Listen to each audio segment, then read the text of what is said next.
Welcome to ஓட்டை review. இன்னைக்கு நம்ம ஒரு கொரியன் படத்தை தாங்க பார்க்க போறோம்.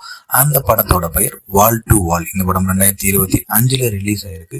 படத்தோட ஹீரோ எங்கெல்லாம் கடன் வாங்க முடியுமோ அங்கெல்லாம் கடன் வாங்கி சியோல்ல ஒரு வீட்டை வாங்குறாருங்க. ஒரு பிளாட்டை வாங்குறாருங்க. அந்த பிளாட்ல போய் அவர் சந்தோஷமா இருப்பாருன்னு பாத்தீங்கன்னா கரண்ட் பில்லு கூட கட்ட முடியாம இருட்டில் வந்துட்டு இருப்பாருங்க. ரொம்ப கஷ்டமா இருக்குங்க பாக்குறதுக்கு.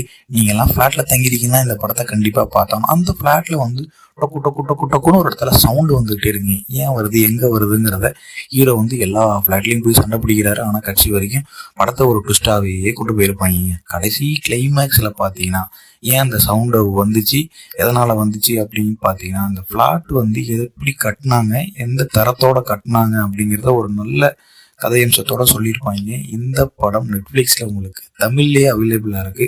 ஸோ யாரெல்லாம் பிளாட்ல இருக்கீங்களோ இந்த படத்தை கண்டிப்பா பாத்துருங்க. உங்களுக்கு ரொம்ப பிடிக்கும். அதுக்கப்புறம் பிளாட்டை காலி பண்ணிட்டு போயிடுவீங்க. நன்றி, வணக்கம்.